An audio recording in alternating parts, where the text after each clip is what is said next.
Habari za leo mpenzi mtazamaji, na karibu tena katika chaneli yetu pendwa ya Language Crush Swahili, mahala ambapo unapata wasaa wa kujifunza misamiati na maneno mbalimbali ya lugha ya Kiswahili. Pia unapata wasaa wa kujifunza tamaduni mbalimbali. Karibu twende pamoja kuanzia hapa mwanzo mpaka pale tamati ya mada yangu nitakayokuwa nayo siku ya leo. Na kama mgeni hapa, ninakusii usiondoke, tujumuike pamoja. Utakuwa na mimi Warda kutokea nchini Tanzania, ambaye nitakuwa nikikupatia mada ya leo. Mada ya leo inasema, je, ni kwa nini wanaume hawawezi kuzungumza kuhusu hisia zao? Hili ni tatizo au changamoto ambayo imekuwepo kwa muda mrefu katika tamaduni zetu. Twende tukaangalie sababu ambazo zinaweza zikapelekea hili tatizo na namna ya kuweza kutatua changamoto hii katika jamii yetu.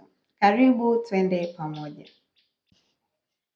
Tukienda moja kwa moja kwenye sababu ambazo zinaweza zikawa zinasababisha wanaume wasiwe wawazi kuelezea jinsi wanavyohisi, ni malezi na utamaduni.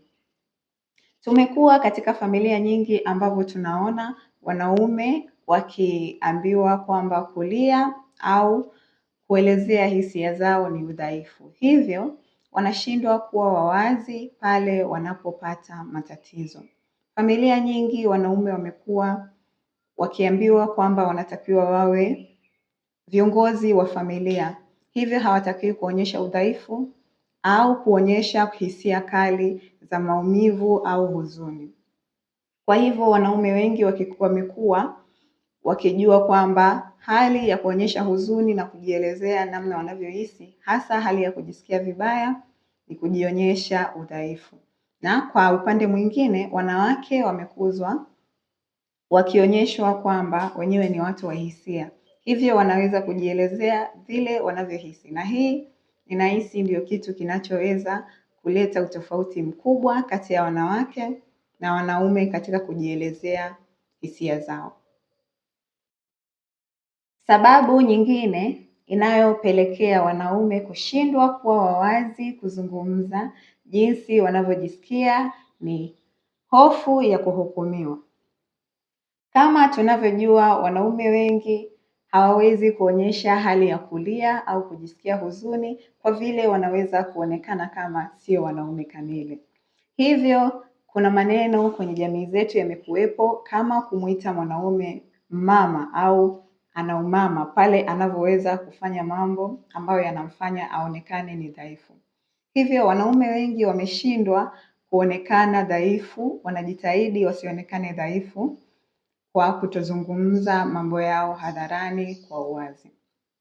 Kwa hivyo watu wanaendelea kuumia kwa ndani kwa hofu kwamba jamii itawaonaje au itawaona hawajakamilika kama wanaume na kuwaita wanaumama.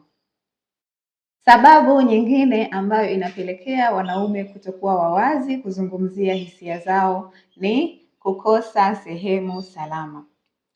Hii sehemu ni pale ambapo mwanaume anakosa watu wa karibu ambao anaweza akazungumza nao mambo yanayomsibu ya kihisia.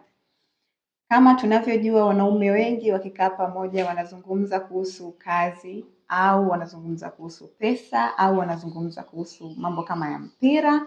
Hivyo hawana muda sana wa kuongea kuhusu hisia zao. Ni tofauti na wanawake ambapo wengi wakikutana wanazungumza kuhusu mambo yao ya mahusiano, wanazungumza kuhusu watu wengine, hivyo wanapata muda wa kuongea hisia zao zaidi ukilinganisha na wanaume. Kwa hivi hii inawafanya kushindwa kuwa wawazi kuhusu namna wanavyojisikia kihisia. Sababu nyingine ambayo inaweza kuwa ni chanzo cha wanaume kushindwa kuwa wawazi kuhusu jinsi wanavyojisikia ni shinikizo la kijamii.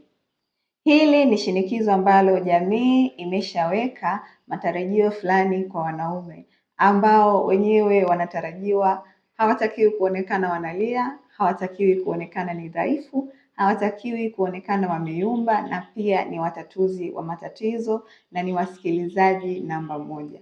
Hivyo jamii au watu katika jamii wakimwona mwanaume amekuwa dhaifu kidogo au amekuwa mpole au akijitahidi kuelezea hisia zake na amegubikwa na hisia, watu wengi humuona kwamba anapungukiwa kama mwanaume na hivyo kuanza kumuwazia tofauti. Hivyo wanaume wengi wanajitahidi waonekane wana nguvu, kwamba wenyewe wanaweza kila kitu, hawawezi kuzungumza mambo yao na mambo yote yanaenda sawa, na hivi inawafanya inakuwa ngumu kuzungumza kuhusu hisia zao. Baada sasa ya kuangalia sababu mbalimbali zinazoweza kufanya wanaume kushindwa kuelezea hisia zao kwa watu katika jamii zetu, twende tukaangalie madhara ya kutokuzungumza.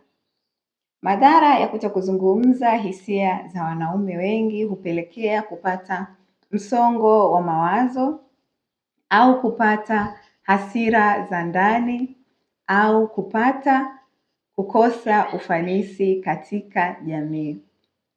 Haya mambo hupelekea matatizo mbalimbali katika jamii kama mtu kujitoa uhai wake au mtu kushindwa kuwa na ufanisi katika kazi au mtu kushindwa kuwa kiongozi imara katika familia yake au mtu kushindwa kuwa na marafiki wa karibu na hivyo kujitenga katika jamii.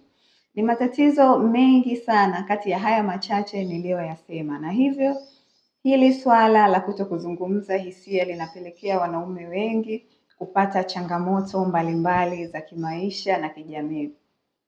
Na kwa kumalizia, tuende kuangalia kwa nini wanapaswa kuzungumza.